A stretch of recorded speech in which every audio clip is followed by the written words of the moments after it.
Hi Capricorn, welcome to June. This is Teresa from Tarot by T.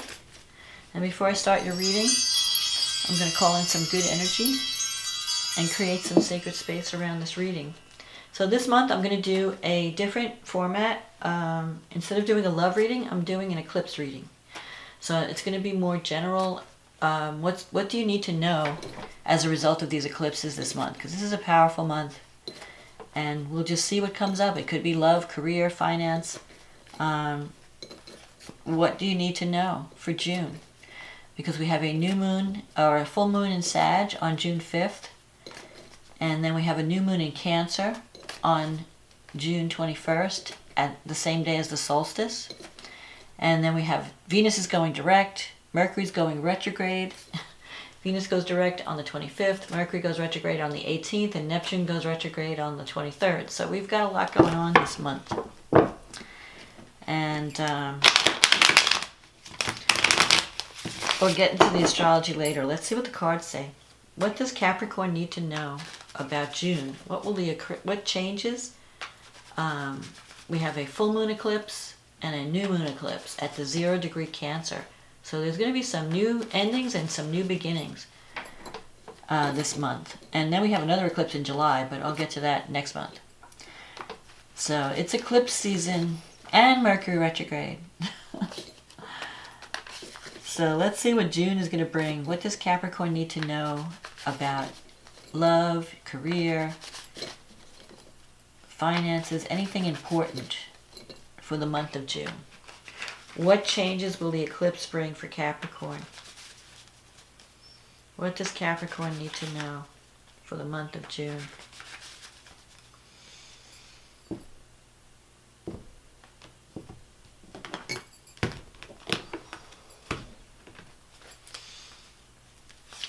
The Knight of Cups, the Seven of Pentacles, the Knight of Swords, the Five of Cups, the High Priestess, the Moon,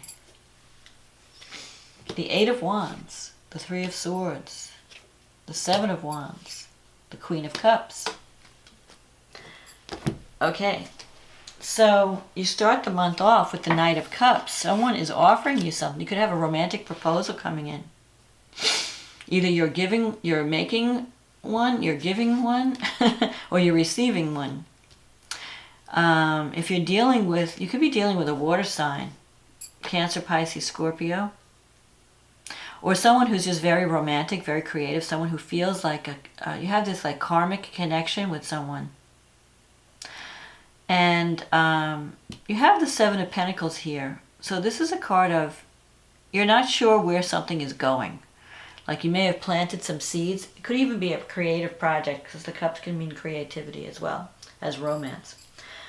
But you may have planted some seeds and you're not sure, you're wondering, where is this going to go? Is this going to go anywhere?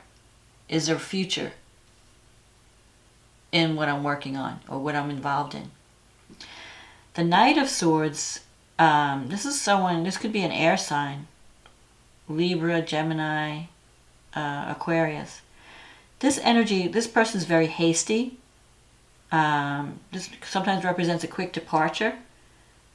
So you could have been dealing with someone in the past who was a little bit selfish, a little bit reckless energy.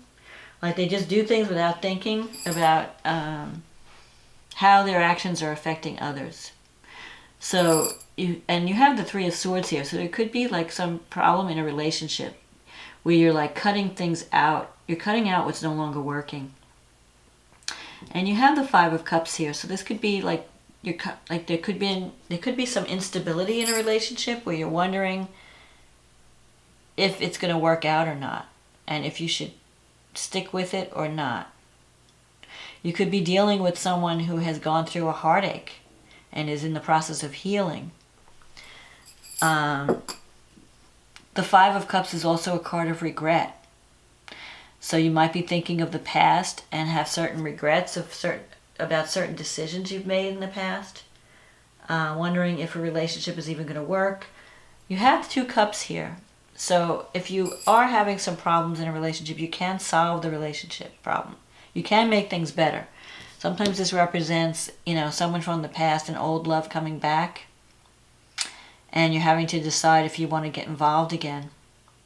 But if you're in a current relationship and you're having some instability, because fives usually represent instability, you can save the situation. It's not a total loss. It's not like the Ten of Swords where you're like done. With the Five of Cups, there have been some mistakes that have been made. There has been some feelings been hurt. There's been some hurt. There's been some heartache.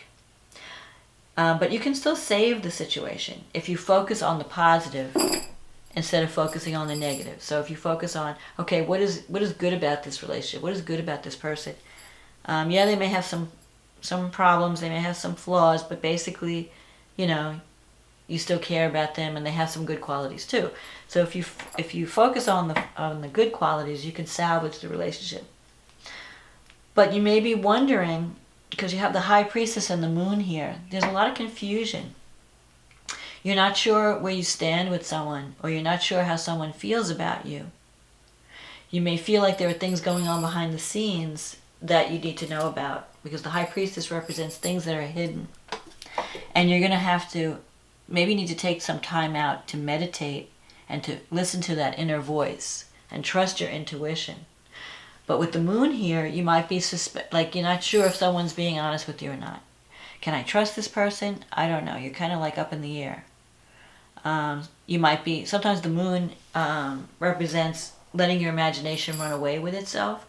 So you might be thinking, oh, maybe this person's cheating, or maybe this person's not being honest with me. And it may not be true. It may just be you're being suspicious, that you're blowing things out of proportion. Sometimes with the Moon, we blow things out of proportion.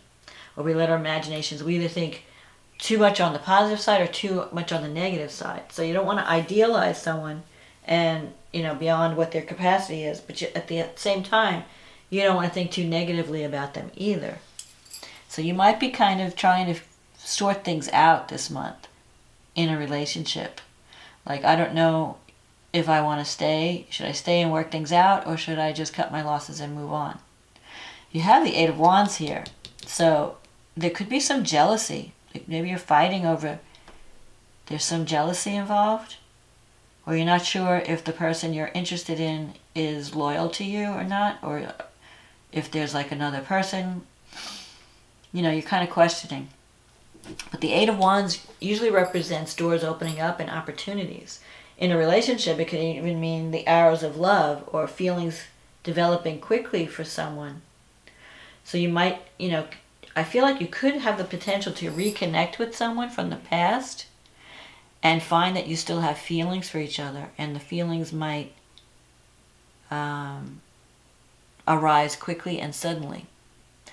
With the Three of Swords here in your environment, you might be dealing with someone who has recently ended a relationship or is still healing from a breakup. And so you might be wondering, where do I stand in this person's life? I don't know if they're ready for a relationship or not. The Seven of Wands, though, is in your wish fulfillment sector. And that indicates that you have the upper hand. So even if you're in a competitive situation, let's say you're in you're dating someone and they're seeing other people, you are the favored one. You have the upper hand. And sometimes, but also, this also could mean having to set boundaries, having to stand up for what you believe in, having to fight for what you believe in against the obstacles, and you can win. So if you're having an argument with someone, like let's say you're in a committed partnership, not just a dating situation, maybe you have to set certain ground rules. Maybe you feel like the relationship is too loose or something. Like you don't know where you stand, and you want to set some boundaries. You want to set some, so you have to kind of stand up for what you want and what you believe in. And this can sometimes represent someone who's hurting, who wants to apologize, who feels sorry for something that they've done. So there could be someone in your life that has done something to hurt you, but they want to come back and make amends. So they might be coming back with an apology, telling you, oh, I'm changed, I'm different now, I'm not going to make the same mistakes I made in the past. But you have to really give it some thought, because you don't really trust this person. The Queen of Cups as an outcome. This could be someone who's very intuitive, very psychic, very creative, very sensitive. You could be dealing with someone like that. Or it could also mean that you need to tap into your own intuition, because there's going to be a lot of confusion going on this month, and you're not sure what to believe. Especially at the full moon in Sag, where we have like Gemini opposing the moon. It's about communication and about what truth is. What is truth? Some truths will be revealed at this full moon. So you may get an answer that helps you to make a decision on the relationship. Whether you want to salvage it, whether you want to give someone another chance, or whether you want to just cut your losses and move on. But you do have these 2 sevens that usually represents transition. So you are in this stage of transition. And you can either make it or break it. It's up to you. But it has to do with trust.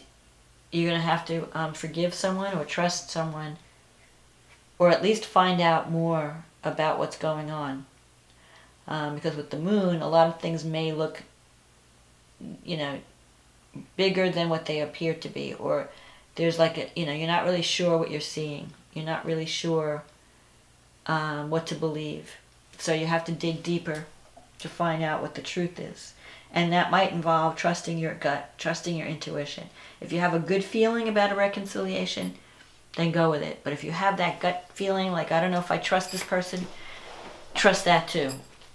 So let's see what the astrology has to say.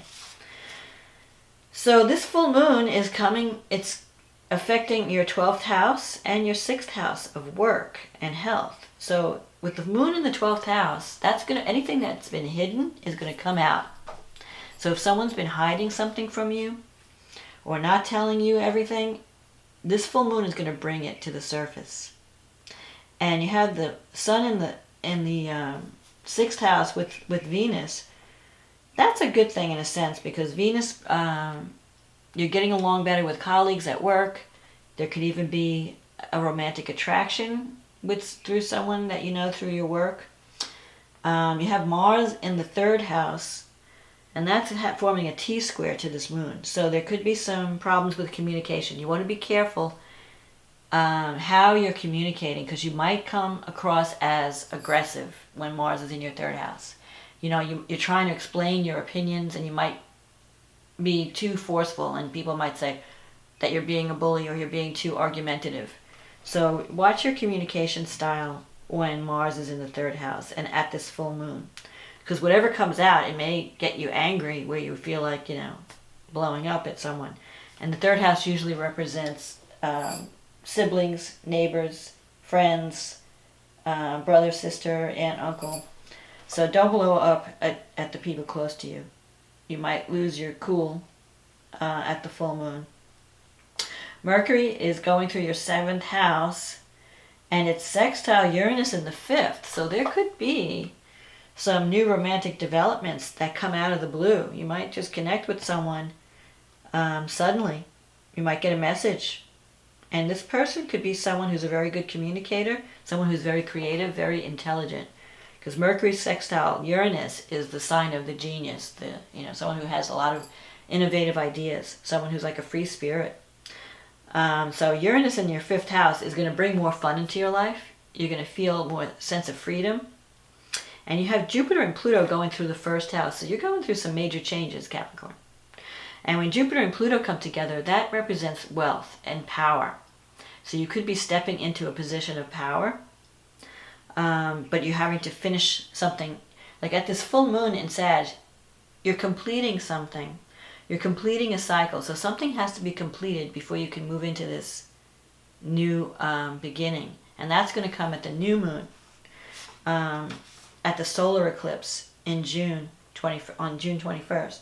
So this full moon is on June 5th, when you're completing, you're seeing the truth, you're seeing what needs to be done, you're sorting through all the stories, figuring out what's true, what's not true, finishing up a cycle, releasing something. And then at this new moon, it's at 0 degrees Cancer, and it's falling in your 7th house. So there could be a new relationship that comes in. It could either be a new beginning with a current relationship where you decide, okay, I know what the truth is, let's start over, let's turn the page, let's start over. Or it could be a brand new person that is more nurturing. Cancer is a sign of the mother. So you might be dealing with someone who is more loving, more nurturing, more supportive. At this new moon, the only problem, I mean, it's great for new beginnings. And you have Mercury in the 7th house. So if you're waiting for a message, you might be getting a message that comes unexpectedly. And it's trine Neptune in the 3rd house. So it could be a romantic message. Someone could communicate with you and tell you how they feel. Or you could be doing something creative with someone in your local environment. You could be running around and run into a friend and they want to involve you in something creative.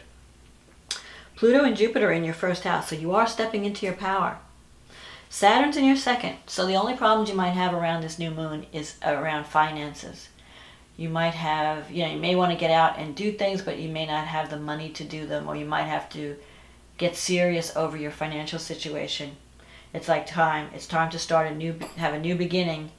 And maybe this new relationship helps your finances in some way, but it's also, you're going to have to get serious about finance. You're going to have to watch where your money goes, watch where you're investing. What do I value? You're going to have to rethink all of that and really take action and get serious. You can't sweep things under the rug anymore. You have to get serious about money. How am I making it? How am I spending it? Where am I investing it? And you might even need to think out of the box about ways to make your financial situation more solid and more stable. And when Mercury retrogrades, it's going to retrograde in your 6th house. So you might have to redo something at work. You might be tweaking a project, redoing it, making it better. That's a great way to use Mercury's energy. There could be a lot of changes around a project that you're working on because people are rethinking things, and whatever you've worked on, you might have to redo it, go back and redo it. But that's okay, because when you're done reworking it, it'll be much better. So don't worry about the changes.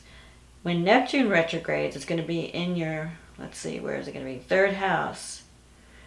So if there's any confusion, if you're getting messages that are very confusing, when Neptune goes retrograde, it brings more clarity. So you're going to be seeing the truth. You're going to be able to sort out this confusion with the moon when Neptune goes retrograde. And Venus will go direct in Gemini. So when Venus goes direct, it's going to help your relationships with your colleagues and at work. Things are going to start to move. So if you felt stuck, like the projects weren't getting off the ground, they're going to start to get off the ground when Venus goes direct. But you may have to tweak things and rework things because Mercury will be retrograde. So it's kind of 1 step forward, 2 steps back. But eventually when you come through this, it will be much better. And when Venus goes into the 7th house, right now it's in your 6th house. When it goes into the 7th house, which will be next month, it can bring love and relationships there too. So June looks good for you. You just have to sort through the confusion, step into your power. You could be forming some brand new partnerships that are really good for you this month, and letting go of things that don't serve you any longer. Letting go of anything that's blocking you, or stagnation. Any kind of self-sabotage, especially with the 12th house involved. So you'll find out who your friends are and who your enemies are, because the 12th house is the house of hidden enemies, and they may come out at the full moon. You'll see the truth by the full moon. So Capricorn, I hope you enjoyed this reading. If you like the reading, click on the like box or button and subscribe to my channel. If you'd like a private reading, click on the link in the description box and we can get you on the schedule and we can talk about your specific situation. And I want to say thank you to everyone who's been supporting my channel through likes, through subscribes, through comments, through readings. I've enjoyed meeting and working with all of you. And just stay safe out there. Stay healthy. Roll with the changes. I think things are going to be good. We just have to get through some humps in the path. So Have a wonderful June, and I will talk to you again next month. Okay, bye now.